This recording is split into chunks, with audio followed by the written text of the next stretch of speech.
Okay, welcome back to the second tips and tricks video from me for the Behringer Neutron. The first one I wanted to start with a slightly eclectic one. So this one is the sound of the sea.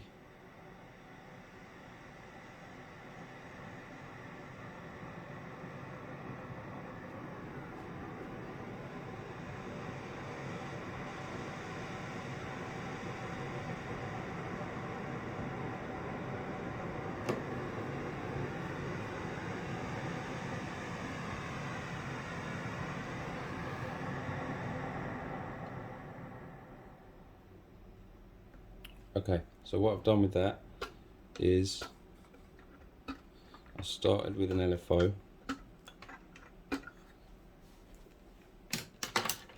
So let's do that. And I wanted it to go into the frequency mod. So if we turn this on,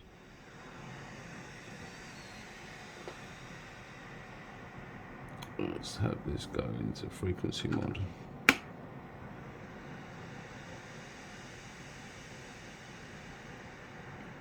It's wired to it anyway, but what we're going to do is run it through an attenuator.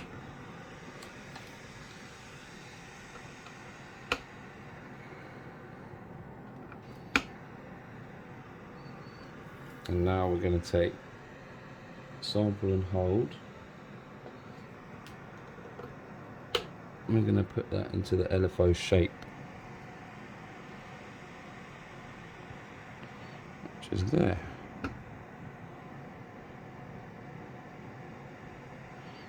And we've got LFO shape,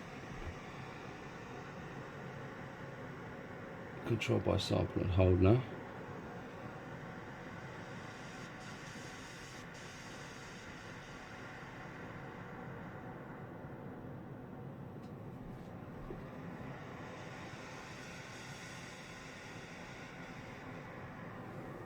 And the big secret to this is delay. So if I turn the delay off,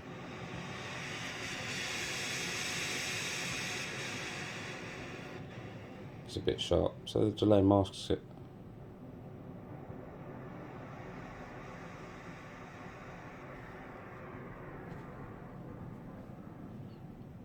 Okay, so enough of that one. So the next one is smooth oscillator sync. So I'm going to try and reset this a little bit.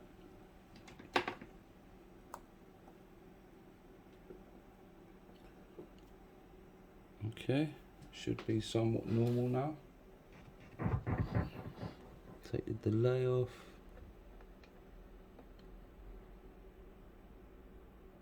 Let's have one slow. No noise.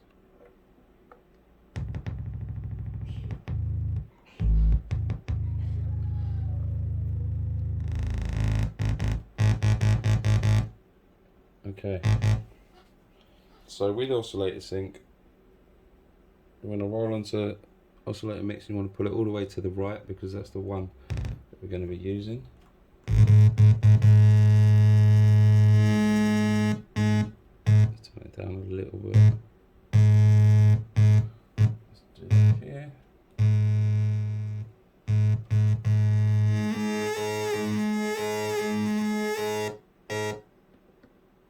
Put them both on saw. That's what I like to do, just to make sure. I put this on switch, so I know it's on saw. And same with this one. You can see it flickering. So now they're both definitely on saw.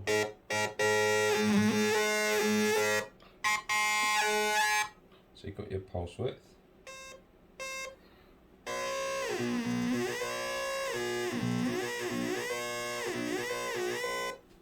But if you run oscillator 1 through a slew, into a slew input, and you come out of that slew and go into oscillator 2. Essentially now we're doing it kind of manually.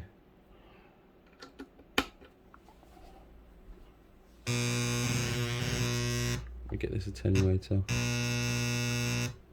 We're using 1 or 2, no, we're using the slew. So the slew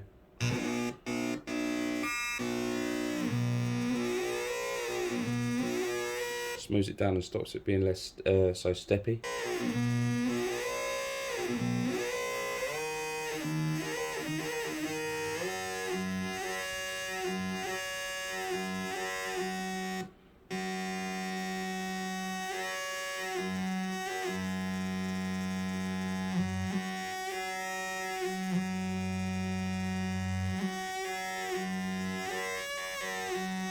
I think it makes it more musical. If you take it off, try it normally.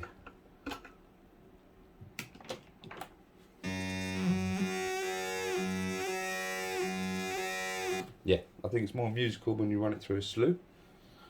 Okay, so the next one, if I can get my pattern up. Let's take oscillator sync off. So we have this pattern.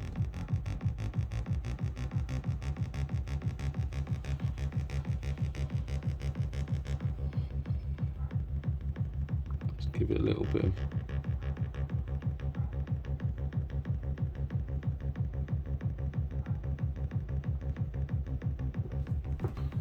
make this higher.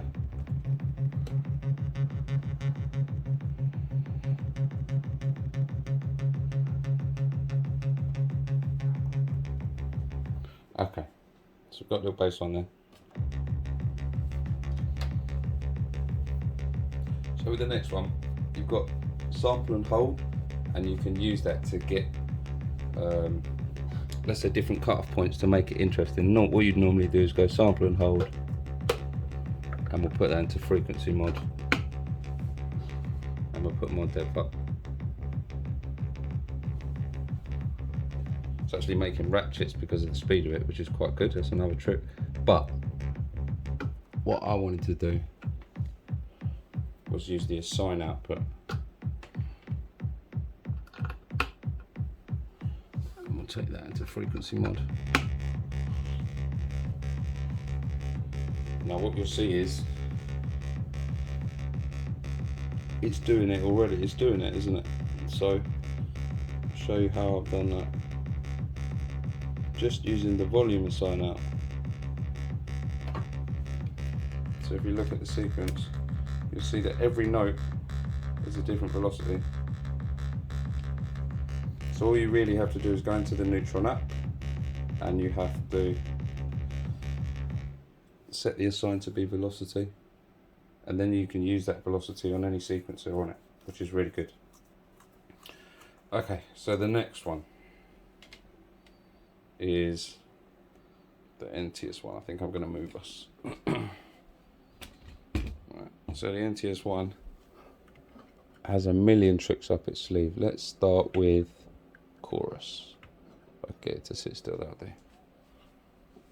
Let's play that sequence. Now the Neutron does have 2 oscillators, but I still do think that sometimes it needs chorus to thicken it up. Beyond that, it's got stereo, mono, ping pong, high, tape, and then we start getting into these custom ones that I've got. So that's it. Hold that then. Turn it up a bit.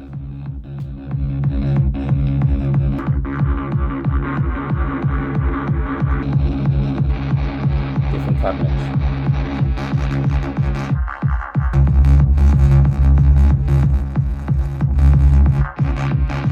So I use that a lot. I use that a lot to thicken up the Neutron for the sake of a jam. Sometimes it needs to be just that little bit. It'll sit in the mix better. Chorus and things like that are notoriously good for doing things like that. Okay, and especially cabinet as well, because cabinet is another thing that they used to do.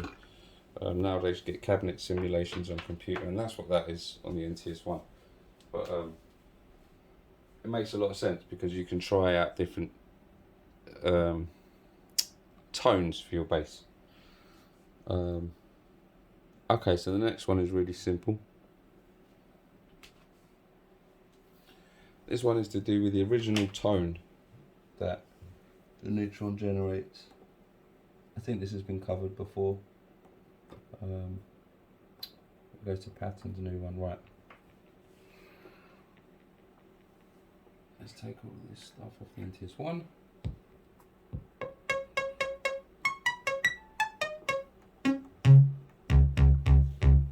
Okay.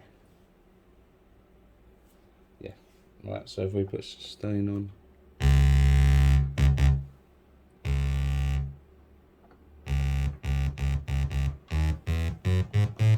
Right, so I'm going to show you a trick. Normally, people will go from VCF1 straight into the VCA, and the reason they'll do that is so that it doesn't go through the delay and it doesn't go through the distortion, so that you get the original sound from the oscillators, the CC340s or the 340 VCO, 340s. So, if I play notes, you notice that it sounds exactly the same. I'm going to take this cable out now. Sound a bit duller.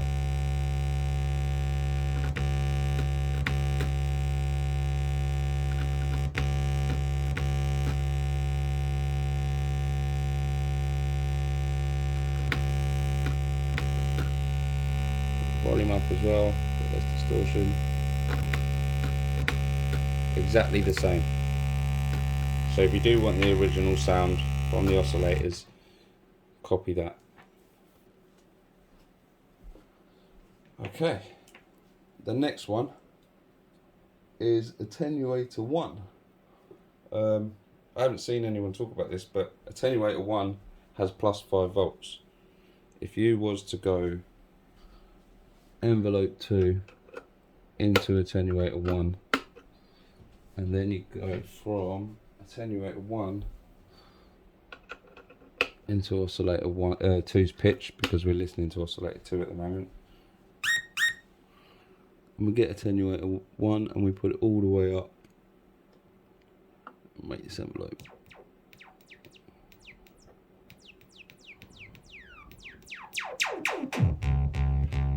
So 0, doing nothing. Get to 12, that's attenuator 2's full. When I go past it, start going into space territory. So let's leave that there. And then we're going into attenuator 2 now, and out of attenuator 2. And now remember, that's on full. So that is identical to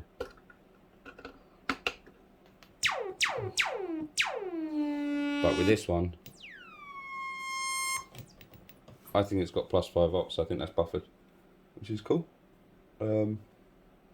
Right, and that's it for today. I actually lost my notepad that had all my tips and tricks on it, so I'm going to have to search for some more again. I hope this was useful to some people. Don't forget to like and subscribe again, it really helps my channel grow. Thanks for your time, guys.